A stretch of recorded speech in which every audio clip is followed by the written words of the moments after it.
Какое место в истории украинской и крымско-татарской медиасферы занял Терджиман? Почему именно с этой газеты отсчитывается старт крымско-татарской журналистики? Были ли еще знаковые издания с таким же влиянием в Крыму? И как сейчас выглядит крымско-татарская журналистика на полуострове?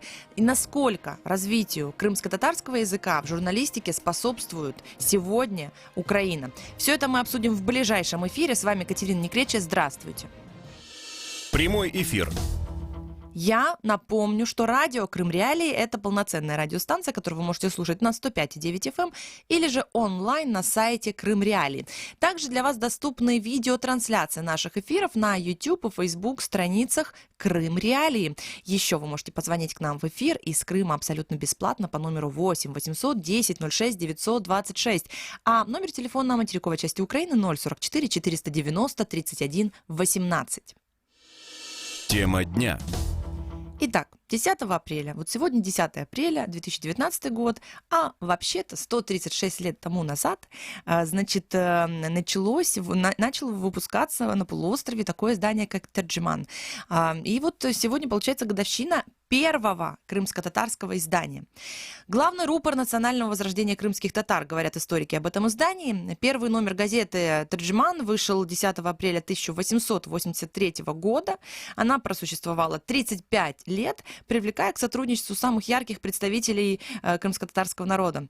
После аннексии Крыма России крымско-татарская пресса разделилась, часть осталась работать в условиях временной оккупации, чтобы сохранить крымско-татарский язык в медиасфере полуострова, а часть перебралась на материковую часть Украины, потому что некоторые журналисты сказали о том, что невозможно им там работать, или же целым СМИ, таким как, например, собственно, АТР, не давали работать. Сейчас Крым в том статусе, в котором он есть де-факто, и на самом деле мы сегодня будем говорить, что же сегодня с крымско-татарской журналистикой, на каком она уровне, как она развивается, если она вообще, я думаю, что для многих наших слушателей это тоже будет вопросом. Но мы поговорим, то есть, и про современность. Но на самом деле, я думаю, что всем, кто хоть немного, хоть сколько-то интересуется историей своего родного края, и, например, этого не знал, очень-очень важно, что такое Терджиман и почему это такая важная дата, это такое важное издание для крымско-татарского народа и для всего Крыма. Говорят о том, что революцией для Крыма стало создание в 1883 году этой первой крымско-татарской газеты, и, как рассказал в своем влоге крымский историк и наш коллега Сергей Громенко, вот там много, правда, интересных деталей. Давайте послушаем, о чем же это крымско-татарское издание «Терджиман». С момента своего рождения до 1905 года в каждом номере Терджимана половина полос была на крымско-татарском языке, половина на русском, причем содержание материалов дублировалось. Потом крымско-татарский язык стал в газете основным. Толщина газеты была невелика, от 4 до 6 полос, зато выходила она регулярно. Первые 20 лет раз в неделю, затем 2-3 раза, а в последние 5 лет своего существования Терджиман стал ежедневным.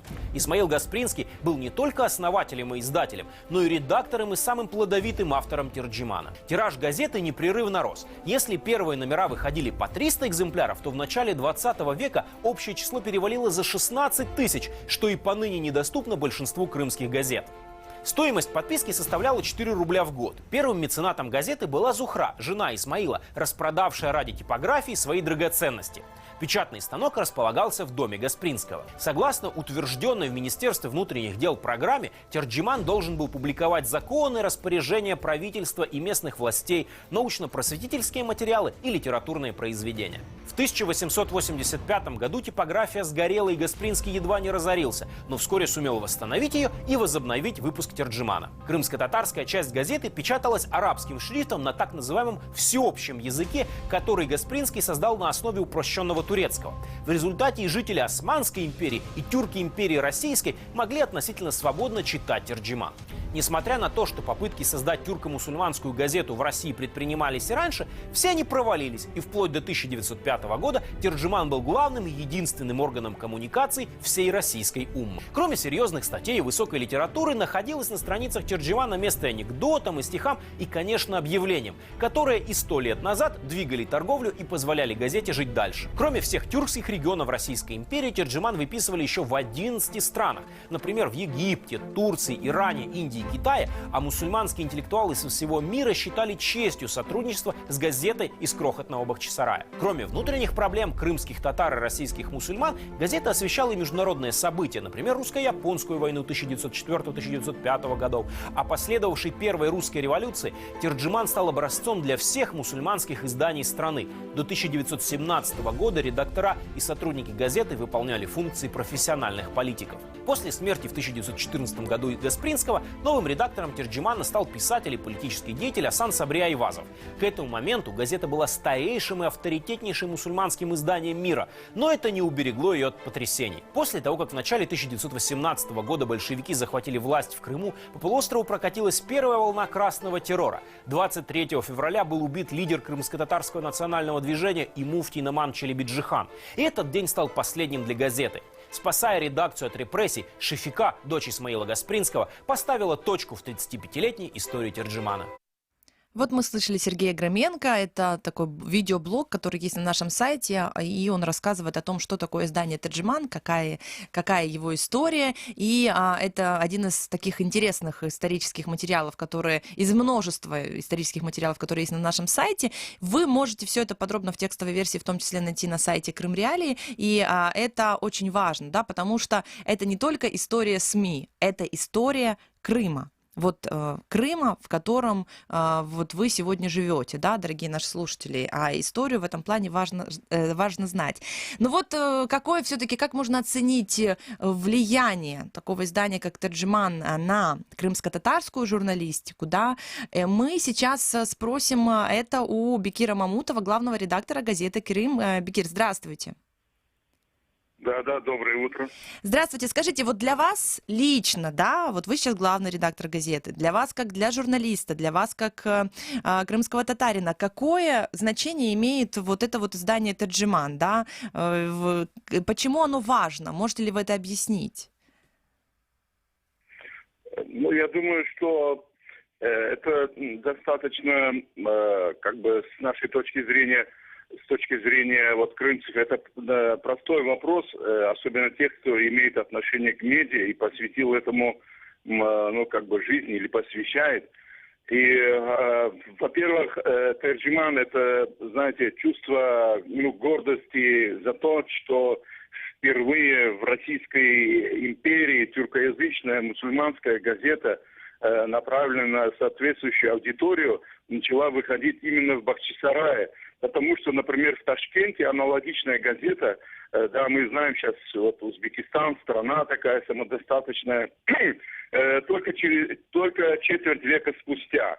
Вот. Но Терджиман — это не только предмет гордости, но и, конечно же, в известном смысле, имея в виду или где-то опуская там исторический контекст, это еще и, безусловно, пример для подражания, для того, чтобы традиции, которые были тогда заложены, да, уже 136 лет там получается, и эти традиции, они до сих пор имеют значение, они актуальны.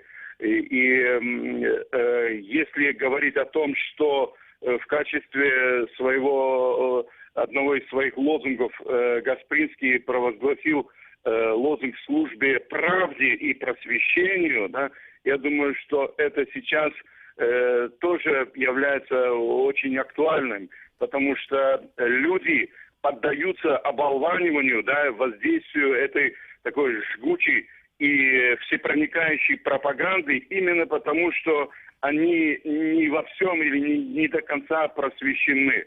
Вот. И это все, конечно же, можно побеждать, вот эту дремучесть, которая позволяет пропаганде влиять на мозги, да, достаточно большого числа людей именно с помощью просвещения. Я думаю, вот эти вещи, эти лозунги, эти понятия и эти процессы, они актуальны до сих пор. Мгм. Бекираха, скажите, вот, собственно, если мы говорим о газете «Крым», да, у нее же тоже и история, конечно, для современности тоже такая масштабная. То есть выходит Крым с 1989 года, если не ошибаюсь, в Крыму. Да, да, в этом, да, вот в июле, в начале июля газете «Крым» будет 30 лет. И, конечно же, у нее тоже уже свои традиции. И когда мы говорим о Крыме, это не только первая да, такая крымская национальная газета, которая стала выходить впервые после депортации, но это еще и издание, которое, несмотря на все там проблемы эпохи, отсутствие финансирования и прочее, вы знаете ситуацию 90-х и нулевых годов, мы смогли остаться единственным, пожалуй, на всем протяжении этих 30 лет или 28 лет, если брать с 98 года, с 91-го, извините, года, мы смогли остаться единственной независимой такой самостоятельной газетой, учредителем которой продолжает оставаться вот трудовой коллектив, журналисты, которые в нем работают. И это, и с одной стороны, ко многому, это во многом развязывает, я бы сказал так, руки, да, с другой стороны, конечно, это ко многому обязывает. То есть, ну, вы правы, вы, может быть, это не договорили. Безусловно, у газеты «Крым» своя история, свои тоже традиции, которые, вот, наверное, берут в чем-то, безусловно, начало и от Терджимана, от Гаспринского. И вместе с этим мы можем говорить о том, что благодаря, может быть, именно такой позиции газета «Крым» смогла сейчас стать среди вот национальных изданий самой многотиражной. Вот. И я, опережая, может быть, ваш вопрос, хотел бы сказать, что вот нас сейчас выписывают, несмотря на то, что мы выходим на 80% на крымском языке, да, вот как бы и у нас аудитория через этот фактор достаточно ограничена. Вот мы еженедельно идем в 4500 семей и тоже стараемся, как Гаспринский, нести им правду и просвещение. Бекираха, а скажите, вот, собственно, газета, да, вот именно напечатанная газета, это сегодня этот формат, он актуален, да, потому что многие говорят о том, что вот интернет, годами уже говорят о том, что интернет вытесняет, значит, все, что печатную прессу, и мы, в принципе, это видим, вытесняет на самом деле интернет-издания, которые могут оперативнее работать. Вот что вы скажете, сегодня вот в современном Крыму печатное издание, вот такая газета «Крым», она нужна почему? Потому что вы говорите о том, что у вас хорошие показатели, да, вы довольны тем, что вот 4000 семей читают ваше издание. В чем суть, да, в чем соль, и является ли интернет вашим конкурентом? Да, около 4500 семей нас получают, читают, и есть очень там, и постоянная у нас связь с нашей аудиторией, с нашими читателями. Ну, да, то, что вы сказали, это интересно, это актуально. Но я думаю, что насколько интернет вытесняет бумажную прессу, настолько бумажная пресса в этой своей части, я бы сказал, заходит в интернет. Вот. Мы сейчас тоже над этим думаем, мы делали такие попытки, чтобы существовать уже и в медиа интернет-пространстве, через, вы знаете, там, да, есть возможность, конечно же, делать газету уже в такой сетевой версии. Но бумажная газета, да, имея в виду, что вообще-то во всем мире, это не только среди нашего народа, да, во всем мире газету читают, понятное дело, люди там где-то среднего и старшего возраста, молодые никогда, я сам был молодым, газеты не читал. Вот. И бумажная газета, во-первых, она сохраняет информацию для, я не знаю, там, библиотек, архивов, там где-то в семьях, да, и всегда можно вернуться, понятное дело, к этой информации, и чувство того, что вот эта бумажная версия может жить там, я не знаю, если при хорошем хранении столетиями, и обеспечивает к себе достаточно легкий там доступ, да, то и видишь, ты держишь эту информацию в руках. то это, наверное, у людей вот старшего возраста, оно формирует какое-то особое чувство, которое ну, позволяет им относиться к этой версии с уважением и чувствовать эту информацию, которая вот идет этим классическим старым, так скажем, дедовским способом, испытывать к ней какое-то, ну, иное, может быть, отношение, более трепетное, может быть, более уважительное. Так что газеты еще, наверное, проживут. Мы с вами знаем эти прогнозы очень, да, еще вот в Москва слезам не верит, это что будет одно сплошное телевидение, потом говорили, будет один сплошной интернет. Возможно, когда это будет, но пока и мировые, вы знаете, там и тот же Нью-Йорк Таймс, и многие другие европейские есть газеты с традициями, с историей, которые выходят миллионными тиражами, и поэтому, значит, ну, бумажная пресса пока еще, ну, с ней не стоит прощаться и скидывать ее со счетов, относиться к ней уважительно. С вами согласна абсолютно, и тем более, что, конечно, ответственность журналистов, которые создают бумажную прессу, она в этом плане гораздо, казалось бы, выше. Во-первых, больше, да. Во-первых, тут ничего нельзя удалить, отредактировать, как в интернет-версии, да. И действительно, как вы говорите, это остается уже на века, как собственно, и с Терджеманом происходит, да, потому что это историки там или кто интересуется и, собственно, могут, наверное, дотронуться или могли как-то в своей жизни дотронуться до изданий Терджемана. Я думаю, что невероятно от этого счастливы. А где, кстати говоря, знаете ли вы, можно найти вот эти архивы Терджемана, сохраняются ли они, да, и есть ли к ним доступ? Ну, в нашей вот национальной библиотеке Гаспринского они в микрофильмированном таком варианте, и я не знаю, насколько в распечатанном, там тоже есть немало экземпляров. Они есть. В свое время, еще там, я не знаю, лет 15, может быть, назад, эта работа была проведена, и, в принципе, весь Терджеман, да, ну, в разных версиях, там, бумажных, небумажных, там, микрофильмирование, оцифрованном виде, Терджеман есть. Вот. И, конечно же, он есть в московских библиотеках, куда он поступал там, в период своего издания и закрытия до вот, 23 февраля 2018 года. И да, я с вами тоже согласен, что когда держишь газету «Терджеман» в руках, ну, это совсем другие, конечно же, чувства. И взяв однажды в руки эту газету, ну, трудно оторваться. И вся эта крымская история, да, она, конечно, начинает, как в кинематографе, перед глазами оживать. Спасибо вам огромное за то, что включились к нам в эфир и так ярко описали, да, собственно, свои мысли и по поводу прессы, и по поводу Терджемана, и рассказали нам о работе газеты «Крым». Бекир Мамутов был с нами на связи, главный редактор газеты «Крым». Почему мы говорим об этом? Да, с одной стороны, может показаться, что это такая узкопрофильная журналистская тема, но нет, как я и сказала в начале программы, мне кажется, что это важная часть истории полуострова, которую, если вы так любите Крым, если вы там живете, да, если вы интересуетесь, наверное, вы должны об этом знать, потому что это наша с вами история. Сейчас с нами на связи Рустем Халилов, наш коллега, главный редактор QXJ Медиа, да, или КХ Медиа, собственно, и Рустем Халилов. Рустем, здравствуй. Здравствуй. Последний раз мы с тобой виделись в эфире в студии радио Крым Реалии, вот если так публично говорить о публичных встречах. А сейчас ты, значит, главный редактор в QXA, как правильно говорить, КХ, QHA или медиа, или каким образом, как расшифровывается, скажи, название? Переводится. Ну, собственно, изначально оно называлось агентство «Крымские новости», то есть Крым Хабер Аджанса, и аббревиатура из этих слов превратилась в название такое сокращенное. Угу. То есть лучше все-таки аббревиатуру с латиницей брать, как я понимаю, да? Потому что КХ это такой между собойчик получается, или так тоже нормально?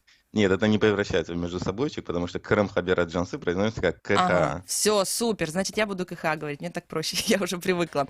Рустем, слушай, ну мы вот говорим и об истории, и о современности. Я бы хотела сначала спросить про Терджеман на тебя, как на журналиста, влияние вот какое-то, да, это издание или знание, там, изучение истории от этого издания, то, что оно так много лет проработало, что оно такое влияние имело. Вот для тебя лично, как для журналиста, это стало вот каким-то вдохновением, какой-то школой определенной?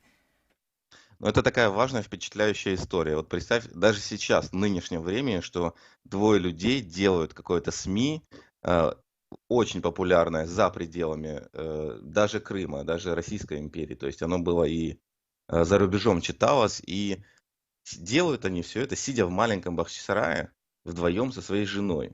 Это даже электронное СМИ сейчас, ну, тяжело сделать, да, такое, чтобы оно было мощным, влиятельным и очень собирало много читателей. А во времена печатной прессы, когда ты еще ограничен какими-то цензорами, это действительно очень-очень впечатляющая история. Продержаться 35 лет — это невероятная история успеха. Тебя это вдохновляет как журналиста вот в этом плане, как история, да? А скажи, все-таки влияние Терджимана, оно же было самое главное, да? Оно же было не то чтобы на полуострове, оно по сути шло на тюркоязычные страны, да? Вот как это сказать? То есть это в принципе медиа было создано для Крыма все-таки в первую очередь, или это как про Крым для международной истории? Это международная СМИ? Ну, я так понимаю, что на этот вопрос, конечно, лучше ответят историки, но Гаспринский, он же пытался выстроить некую... У него были какие-то идеи, которые он проповедовал. Например, у него была идея о равенстве мужчин и женщин. И он эти свои идеи пытался проповедовать в том числе в Терджимане. И, например, у него есть книга, художественный роман «Французские письма», где рассказывается о том, как, в принципе, в идеале должно существовать мусульманское государство, как должна быть обустроена мусульманская жизнь в каком-то идеальном мире. И поэтому я думаю, что он, конечно, думал далеко за пределами крымско-татарского сообщества. Он думал обо всем тюркском и мусульманском мире в этом СМИ. Мгм. Я напомню нашим слушателям и зрителям, что это программа, которая, значит, под названием «Крымско-татарская журналистика. Жизнь после аннексии». Мы с вами говорим сегодня о Терджимане, потому что сегодня, 10 апреля, просто вот годовщина такого важного для Крыма и для крымско-татарского народа издания.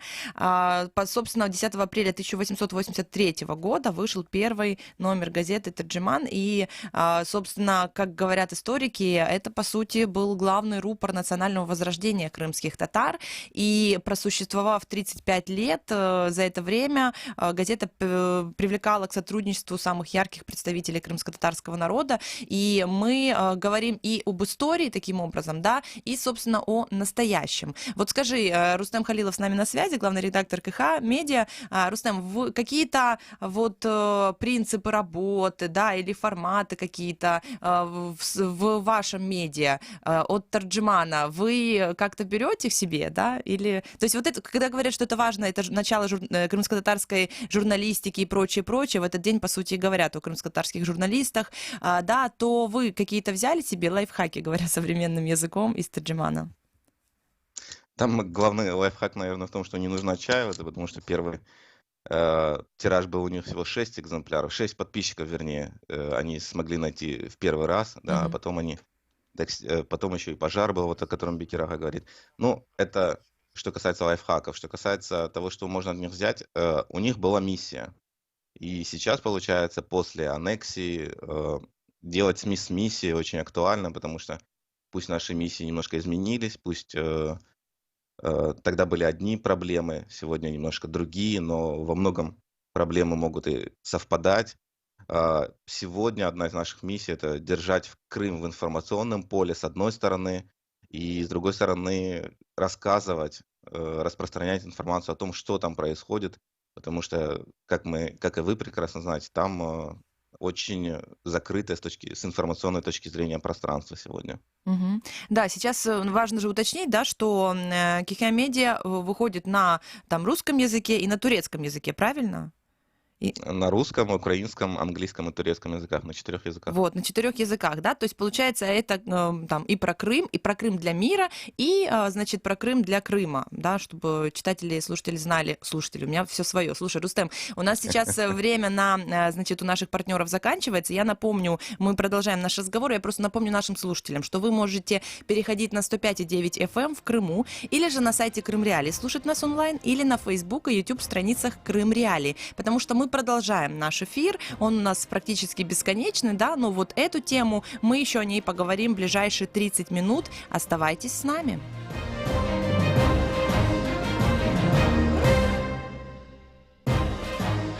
С вами радио Крым Реалии, я Катерина Некречия. Сегодня мы говорим о крымско-татарской журналистике, о современной, современной ситуации и об истории, потому что вот сегодня вспоминаем о том, что это годовщина создания крымско-татарской газеты «Терджиман». И, собственно, мы в начале эфира послушали блог Сергея Громенко о том, как это издание создавалось, в общем, и что в нем такого. И сейчас Рустем Халилов, главный редактор КХ Медиа, с нами на связи. Рустем, я предлагаю послушать небольшой тоже материал от исторического такого влога Тугра, который выходит на сайте Крым Реалии. Кто такой Исмаил Гаспринский, почему его называют выдающимся просветителем. Это все в материале наших коллег. 20 марта родился великий просветитель всего тюркского народа, писатель, публицист Исмаил Гаспринский. Фамилию он унаследовал от отца, уроженца Гаспры, Мустафы Алиоглу Гаспринского, офицера русской службы. Гаспринский должен был пойти по стопам отца, поэтому окончил Воронежский кадетский корпус. Однако военная служба не прельщала молодого Исмаила, поэтому он оставил учебу в Московской военной гимназии и вернулся в Крым. Здесь он некоторое время проработал учителем начальных классов. Но и эта деятельность не удовлетворяла Гаспринского. В поисках высших знаний он уехал в Сорбонну. Позже посетил Испанию, Грецию, Египет и Турцию. Вернувшись в Крым и заняв должность городского головы Бахчисарая, он начал искать возможность реализовать свою главную идею – просвещение народа через медиа. В итоге Исмаил Гаспринский вошел в историю как главный редактор и издатель единственной туркоязычной газеты на территории Российской империи. Первый номер газеты «Терджиман» вышел 10 апреля 1883 года. Она просуществовала 35 лет, привлекая к сотрудничеству самых ярких представителей крымско-татарского народа. Однако одно из главных достижений Гаспринского – это изменение в сфере образования, закрепившееся в истории как джадидизм. Он подразумевает под собой объединение европейских и исламских ценностей. Новые методы образования, внедренные Гаспринским, были применены не только в Крыму, но и в Татарстане, Азербайджане, Турции, Северной Персии, Китайском Туркменистане и многих других странах. В 1910 году кандидатура Исмаила Гаспринского была выдвинута на соискание Нобелевской премии. Вот эта информация, да, про Исмаила Гаспринского. Это фрагмент такого вот исторического влога Тугра, который выходит на сайте Крым Реалии. Рустем Халилов с нами на связи. Рустем мой коллега. И, Рустем, у меня такой вот вопрос, да, сразу, сходу. Собственно, если говорить об истории КХ Медиа, да, издание было создано в 2009 году, в 2008 году или нет? Или раньше? В 2006. В 2006 году, да. Смотри, у нас просто вот комментарии в YouTube, ты прекрасно знаешь, что это такое, я думаю. Ну, в смысле, не то, что ты знаешь, что такое YouTube, да, а какие комментарии зачастую пишут под трансляциями Крым Реалии. Ну вот, значит, тут такой вопрос, да, что вот пишет какой-то Волк, значит, никнейм Волк-Ток, про Крым КХ вещает с 2006 года, и, конечно же, никто из них в Крыму не живет. Да, вот. Тут, я думаю, что, отвечая на этот вопрос, будет понятно, какая сейчас ситуация с медиа на полуострове, да, почему главный офис находится в Киеве.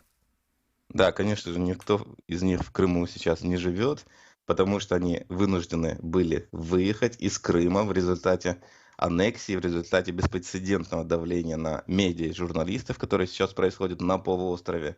Вот сегодня мы говорили, вернее, вы говорили вначале с Бекиром Мамутовым, издателем газеты «Крым», и это просто одно из немногих СМИ, которое, удается выживать там, удерживаться каким-то образом, к нашему счастью и к чуду. Тогда как, например, вот есть другая крымско-татарская газета «Авдет», которая просто, она тоже выходила, она тоже ветеран, она выходила с начала 90-х годов, и ей просто не дали разрешения на печать, и оно вынуждено сегодня находиться в онлайн-СМИ, и в печать оно может выходить там в количестве 999 экземпляров, что вот максимально возможно без официальной регистрации, как без официального разрешения, да. Мы тоже были вынуждены, потому что мы прекрасно помним что происходило с журналистами в 2014 году, открыты против них уголовные дела, да и просто, когда журналистов забирали даже не какие-то официальные представители власти, а так называемые местное казачество, местные самообороновцы. И это просто сегодня очень опасно, находясь в Крыму, вещать о Крыме честно, во всяком случае. Почему, да, почему это опасно? По сути, вот такой комментарий, да, и такие, ну, отчасти обвинения, конечно же, приходят и летят в сторону Крым-Реалии, а у нас тоже главный офис находится не в Крыму, а в Киеве, да. Ну, Почему? Вот простым Николай Семена, языком, вот да. вам простое имя, да, Николай Мгм. Семена, который остался в Крыму, продолжал писать о Крыме, и мы знаем, что против него открыли дело, да, и он теперь не может сегодня выехать из полуострова из-за этого. Вот простой пример преследования журналиста с огромным стажем, с именем, который честно пытался делать свою работу.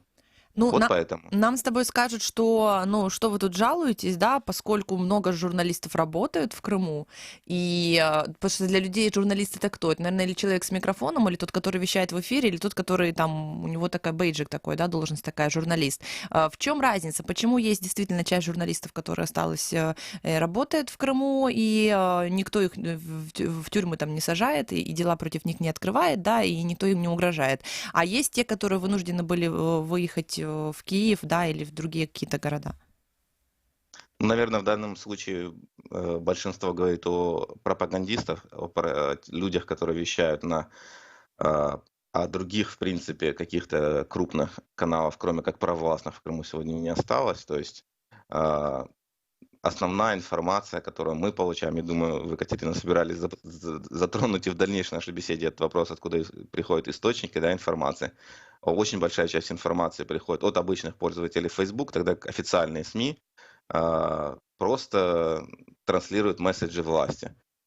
Представим, что происходит какое-то массовое задержание людей по политическим мотивам или религиозным в Крыму, и как наблюдалось недавно. И мы можем понять, что когда будут происходить такие вещи, то официальные СМИ, люди, которые называют себя там журналистами, они просто либо будут освещать исключительно в одном ключе, то есть будут говорить только о том, что заявили местные силовики, либо вообще обойдут вниманием этот вопрос. Мгм. Поэтому это уже не журналистика в полноценном ее смысле. Мгм. Вот я задаю нашей аудитории вопрос в начале программы, просила на него ответить. Вот что такое для вас медиа, журналистика, влияет ли как-то это все на вашу жизнь? Соприкасаетесь ли вы, вот по вашему мнению, да, как-то вот с работой журналистов? Важно вам это или нет? И я прошу вас, звоните 8 800 10 06 926, если вам есть что сказать. Если мне сложно, ну, мне не верится, наверное, что есть люди, которые никак не соприкасаются сегодня с медиа, да, ну, это, наверное, вот точно сложно поверить, но в том числе вот, Рустем, ты говоришь о том, что есть люди, которые в интернете пишут, сообщают об информации, а есть же еще другая история, да, мы же увидели, что такое гражданская журналистика на примере Крыма за последние эти годы, да, когда независимые журналисты в большинстве своем крымские действительно вынуждены были выехать с полуострова, кто-то перестал вовсе работать в этой сфере, вот, кто-то это делает под псевдонимами, собственно, да, а кто-то вообще перестал просто заниматься какой-то политикой или освещением новостей. А есть гражданские журналисты, которые взяли телефоны, и начали как-то стримить в YouTube, да, вот, например, там Крымская солидарность, мы знаем, что у них есть там страницы в Фейсбуке, и они передают таким образом информацию о том, что происходит на полуострове. Вот это явление гражданской журналистики, оно, правда, вот проявило себя вот только после 2014 года в Крыму? Слышит ли нас Рустем? И где? Да, у нас на связи по скайпу Рустем Халилов, главный редактор КХ Медиа. Давайте проверим, есть ли звук, а то я Так, задала есть. вопрос. Да, ты услышал мой вопрос? Да, вопрос я услышал. Мгм. Я помню, что Так, давайте мы, наверное, как-то перенаберем, потому на что... Да, Рустем, прости, пожалуйста, слышно просто рывками, видно, что-то с интернетом случилось. Я, значит, пока капслоком даже написала в комментариях в YouTube вопрос, что такое для вас журналистика. Мне капслоком Юрий Юрьевич отвечает. Вот, ну, вот, я не понимаю, что вы имеете в виду, Юрий Юрьевич, поэтому лучше позвоните 8 800 10 06 926. И вот, значит, Александр Родионов, которому... Я просто говорю нашим постоянным... Я говорю нашим постоянным зрителям, что если вы только комментируете и ни разу нам не звонили, и я вот лично не знаю ваш голос, у меня большое подозрение, вы реальный человек или бот. Вот правда. Поэтому я вас прошу как-то, ну, позвоните, дозвонитесь. Только ваши комментарии, я уже не понимаю просто, как вы можете месяцами комментировать, да, только что-то высказывать, но я не слышала ваш голос. Никто не слышал ваш голос. Пожалуйста, 8 800 10 06 926. У нас есть звоночек. Пожалуйста, вы в эфире, слушаю вас. Здравствуйте, уважаемая Екатерина Крети и уважаемый гость, это Александр из Москвы. У меня такой вопрос к уважаемому гостю. Ну, во-первых, что касается во всей журналистики крымской, которая независима, я к ней лично уважительно отношусь, и я стараюсь следить и слушать. Я повторюсь, у нас в соседней России, в Москве, в центральной России, никакие крымские радиостанции, да и украинские, как они раз говорил в вашем эфире, не грузятся в интернете. Но я хочу спросить уважаемого гостя вот о чем. Я тут в центральной Москве, а мне все-таки интересно, остались ли в Крыму или есть в Крыму какие-нибудь независимые или радиостанции, или телестанции, которые не по интернету. С интернетом нам с вами все понятно. А вот все-таки, которые люди могут слушать, но я не имею в виду, конечно, Кремля, это само собой, это немного отдельно. А вот что именно там есть и нету? Так, Александр, я уточню, давайте еще раз по этому вопросу. Остались ли в Крыму независимые СМИ, которые можно, то есть не интернет-СМИ, которые можно слушать, именно радио вас интересует? Или радио, или телевидение, ну как у нас. Эфирное, да, что-то? К ним по-разному относятся, да. Да, только позвольте последнее договорю. Именно как у нас, ну мы все знаем, и вы все знаете. Да, есть у нас одно такое радио Алексея Венедиктова, вот, телеканал известный. Очень-нибудь похожее хотя бы на такое есть или нету? Вот что меня интересует. А вам, как всегда, удачи, без всякого похвала. Ага, спасибо. Александр из Москвы такой вопрос задал. Рустем Халилов снова с нами на связи, главный редактор КХ Медиа. Рустем, вот такой один вопрос. Есть ли в Крыму независимые СМИ, типа радио или телевидения, которые вот в эфире, да, вещают? В Крыму такого СМИ нет. Ответ очень прост. Радио «Эхо Москвы» приводит в пример, да, как то, что может существовать в России, как бы и вроде бы вещать то, что так, как они считают нужным. Даже если это так, то в Крыму просто гайки настолько закручены, что не могут, и даже я не представляю, что были возможны такие поблажки, чтобы кто-то пустил какое-то нелояльное к властям СМИ в эфир, либо на радиочастоту. То есть, в принципе, да, из твоих слов можно понять, что все, что там показывают по телевизору или звучит на радио, это все контролируется так или иначе российской властью Крыма. Да, совершенно верно. Это как бы даже в каких-то электронных медиа, даже в тех видеосюжетах, которые можно наблюдать в Крыму и которые делаются непосредственно на полуострове, очень часто мы можем какие-то вещи, может быть, иногда узнать, например, о том, что происходит непосредственно в Симферополе, мы можем узнать из севастопольских СМИ, да, там, потому что они немножко менее зависимы от крымских властей. Точно так же о том, что происходит в Севастополе, можно узнать из общекрымских СМИ иногда опять-таки. Так, у нас есть еще один слушатель. Рустем, давай предлагаю выслушать. Пожалуйста, вы в эфире. Представьтесь, ваш вопрос или комментарий. Здравствуйте, Екатерина, это Владимир. Как раз по теме программы. Я, например, для меня традиционные СМИ никакого значения особого не имеют. Я телевизор лет 10, наверное, уже не смотрел. Как телевизор, я имею в виду. Телеканалы в Ютубе, да, я смотрю. Газеты, наверное, в жизни вообще никогда не читал. Вот. Для меня, журналист, для меня журналистика, это, наверное, сейчас интернет и блогеры в первую очередь. Вот есть крымский татарин, крымский блогер, так сказать, Тамир Шейх, у него более 500 тысяч подписчиков. Вот, его я смотрю. Из украинских журналистов, наверное, самый крупный журналист это Анатолий Шарий, там 2 миллиона подписчиков, никто его не может переплюнуть. Олеся Медведева, украинский журналист, которого я с удовольствием смотрю.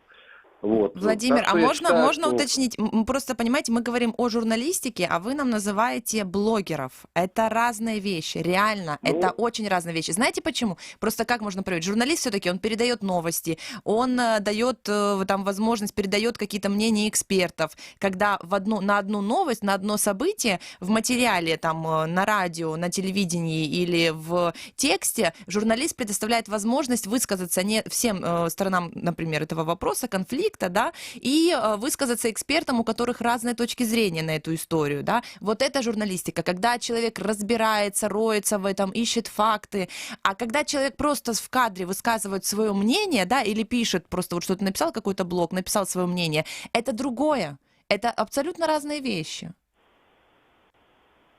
Катерина, ну Олеся Медведева работает официально журналистом в официальном украинском СМИ «Страна ЮЭ». Вот, как ее можно там чисто Да, блогером но считать? есть все равно жанр, понимаете, есть все равно жанры. Как можно сказать, что все работают на каком-то заводе, да, но у каждого на этом заводе своя функция, поэтому там нельзя всех назвать инженерами, ну, например, да. Вот просто это большая разница. А если мы говорим про журналистов, вы кого-то из журналистов читаете новости, вот где вы берете новости, Владимир? Я за вас уже переживаю. Екатерина, новости я беру там с просмотров сюжетов каких-то телеканалов, российских, украинских, но опять же это в Ютубе происходит. Мгм. Понимаете, если так считать, то для меня, например, ну и для моего поколения, наверное, уже журналистика классическая потеряла влияние. Это вот показывают выборы в Украине в той же. Так, смотрите, у меня официальный тогда СМИ. у вас, да, про выборы это другая тема. Я у вас хочу еще спросить, например, знали ли вы что-то о таком издании, как «Терджиман»? О первой Нет, крымско-татарской не знал. газете? Не знали. А вам это интересно? Это же история Крыма. Нет, конечно. А почему? Это же история Крыма. Ну, интересно только, наверное, с точки зрения уходящей истории. В смысле уходящая более история? того. История — это история. Что значит уходящая или нет? Это же история вашего родного края. Вы же из Керчи, да, вот это же все про Крым. Да, это интересно, но это уже, как сказать, умирающее, печатное издание, это умирающее, уже умершая, можно сказать, система, это там 19 век, это уже ушло, этого Мгм, нет. мгм. Понятно. Спасибо вам, что позвонили и поделились своим мнением. Рустем Халилов, вот такой диалог с нашим постоянным слушателем Владимиром. Мы уже просто знакомы, поэтому я бэк знаю, да, и немного у нас разные дискуссии на этот счет. Про журналистику, кстати, этот вопрос волнует очень многих наших слушателей. Вот сегодня как раз та профильная тема. Но, Рустем, ты согласен, что журналисты и блогеры — это вообще разные вещи? Тем более блогер блогеру — это как бы рознь. Блогер блогеру рознь, да, конечно. Вы вначале говорили, вот Бекир Мамутов говорил о том, что вспоминал такое, что телевидение будет везде, да, знаменитая фраза из фильма, и сейчас интернет получился везде, и если это вдруг такая ремарка мне в голову пришла о том, что еще какое-то время назад, может быть, год-два назад, можно было сказать, что Facebook это уже везде, и оно начинает заменять традиционные СМИ. И сейчас мы видим, что Apple News каким-то образом начинает проявлять себя, и скоро, может быть, уже и Facebook будет потеснен с пьедестала, из чего мы можем сделать вывод, что нельзя говорить, что что-то будет везде и что-то будет сохраняться постоянно. Мгм. Я еще не могу пропустить мимо один комментарий в Ютьюбе. Алексей Салагаев пишет: разница в том, Катя, из какого источника получаете гроши? Кто от Госдепа, кто сам? Так вот интересно, да, из какого источника получают деньги те блогеры, которым вы так доверяете и чьи имена вы называете в комментариях или даже в нашем эфире? Вы знаете это? Например, с Крым Реалии все понятно. Кем создано было СМИ, кто его финансирует и прочее, прочее, да, из какого источника идут деньги. А понятно ли это в отношении ваших любимых блогеров? У меня вопрос к вам. Задумайтесь просто немного, да. Ну, Рустем, ну все-таки мы же должны действительно знать, кто, сейчас хотела немного не то сказать, то есть мы должны знать, откуда финансирование у того или иного СМИ. Это важно же, действительно, это важно. Конечно, это важно для того, чтобы мы могли разносторонне, всесторонне полностью понимать те или иные подходы в освещении информации, которые используют это СМИ. То есть, если там есть хоть какое-то субъективное направление, субъективное мнение, мы должны понимать, может ли оно быть обусловлено влиянием собственника, конечно. Мгм. Ну, вот такие комментарии, и это действительно еще раз наталкивает нас на то, дорогие наши слушатели, зрители, что нам надо всегда задавать вопросы, и всегда надо интересоваться действительно, кто платит за то или иное, за тот или иной сюжет. Ну, время такое. Время такое, когда очень много там фейков, это прям проблема этих лет, и, собственно, это все требует дополнительного изучения. Если у вас есть доступ в интернет, это проще сделать, да, это проще сделать, потому что у вас есть возможность проверить информацию на разных сайтах в том числе.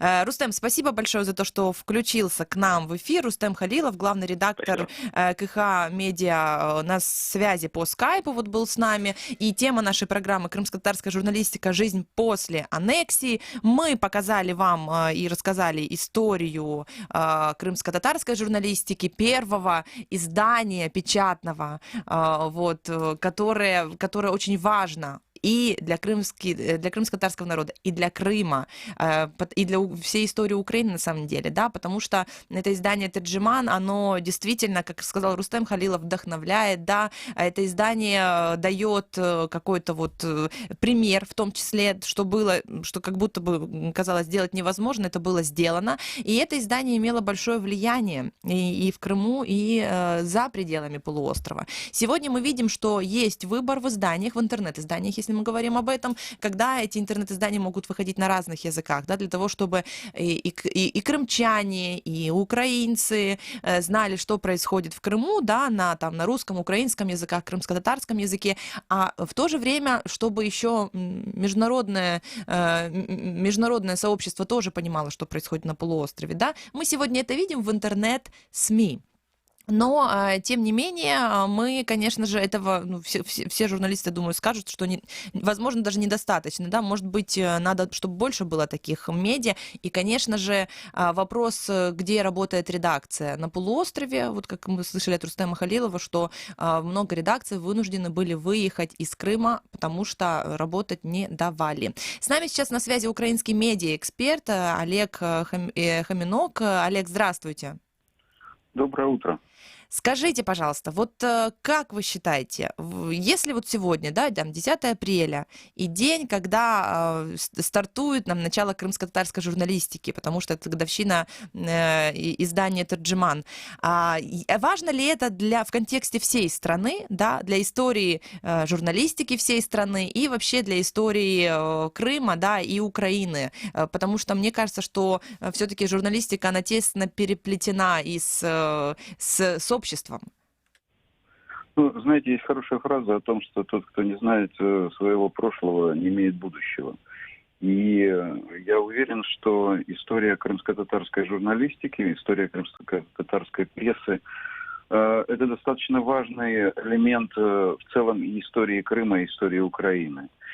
И то, что в 1883 году начал Исмаил Гаспринский, это была попытка реализовать одну из функций, собственно, медиа в обществе. Это функция просвещения. И, собственно, как мне представляется, это был достаточно серьезный прорыв в истории крымско-татарского народа. Причем нужно сказать, что Гаспринский и до этого в течение 4 или 5 лет пытался начать издание периодической прессы в Крыму, но получал отказы от Министерства внутренних дел Российской империи. И в целом подобная такая рестриктивная политика была характерна для практически всей дореволюционной истории, да, в общем-то, крымско-татарской прессы. Потому что Гаспринский неоднократно пытался создавать разного рода просветительские издания. И, в конце концов, уже после Первой русской революции ему удалось зарегистрировать и начать выпуск еще 2 изданий. Это издание, ориентированное на женскую аудиторию, оно так и называлось «Женский мир» или «Алюминий Сван». И издание, которое называлось «Детский мир», да, «Алюминий Субьян».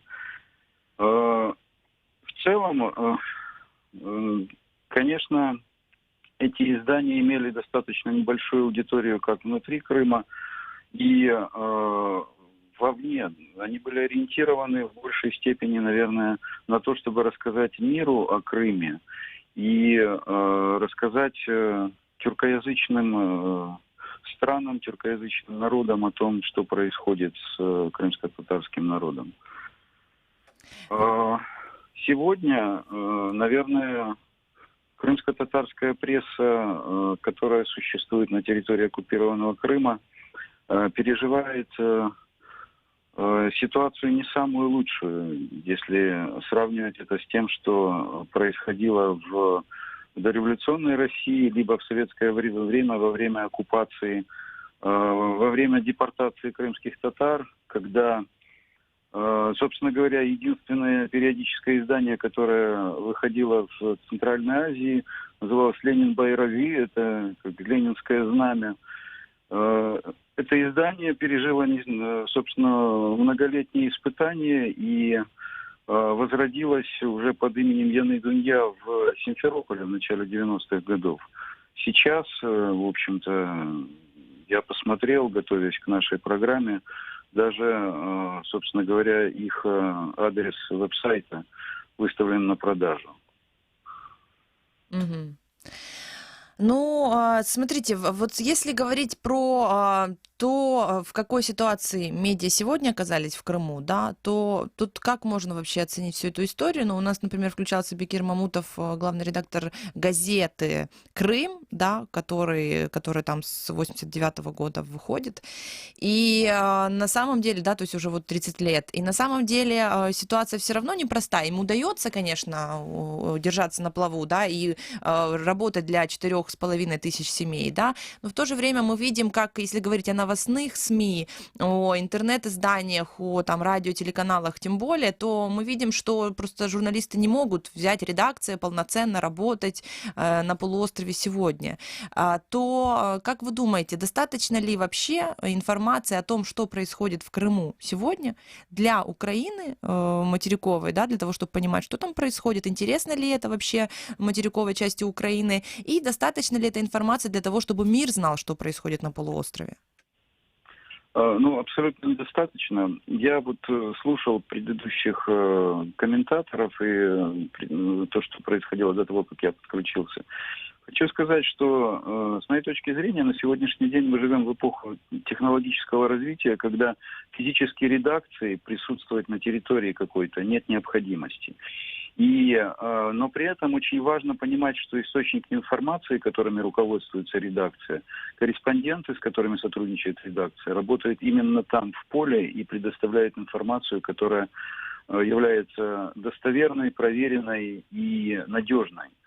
И, в принципе, да, с тем же успехом можно сейчас упрекать, как упрекают крымско-татарские медиа, находящиеся где-то в Киеве или в Херсонской области. В общем-то, Радио Свобода достаточно успешно работала, не находясь в Советском Союзе, в течение нескольких десятилетий, рассказывая о том, что происходит там. И было наряду с радио BBC, да, или с «Голосом Америки» одним из, собственно говоря, достоверных источников происходящего в Советском Союзе, в том числе пока все телеканалы Советского Союза в ноябре 1982 года исполняли «Лебединое озеро», Радио Свобода рассказывало о том, что Брежнев умер. Угу. И если говорить о том, что происходит, то мне представляется, что нынешние власти оккупированного Крыма следят, контролируют не только медиа, которые работают внутри Крыма, но и всячески создают всевозможные препятствия для того, чтобы люди, которые находятся внутри Крыма, могли передавать информацию о том, что происходит куда-то вовне Крыма, рассказывать об этом миру. Угу. И с другой стороны, то, что происходит сейчас там, это ситуация, когда люди, которые живут в Крыму, не имеют или не всегда имеют возможность узнать о том, что происходит в мире, и получить объективную, адекватную картинку. Это происходит в результате блокирования достаточно большого количества информационных ресурсов, которые осуществляет Роскомнадзор и которые осуществляют власти Крыма. Мгм. Спасибо вам большое за то, что включились к нам в эфир и такую историческую справку нам дали и поделились своим мнением, информацией о том, что происходит в современном медиапространстве полуострова. Олег Каменок, украинский медиаэксперт, был с нами на связи. Спасибо всем нашим зрителям, слушателям, которые присутствовали и проводили с нами вместе этот эфир, и нашим экспертам, конечно же, которые подключились и высказали свое мнение.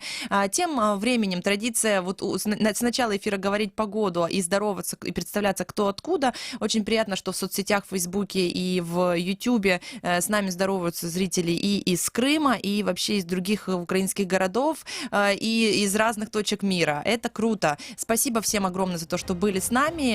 Это радио Крым Реалии, я Катерина Некречи. Оставайтесь с нами на 105,9 FM круглосуточно или же на сайте Крым Реалии. До новых встреч в прямых эфирах.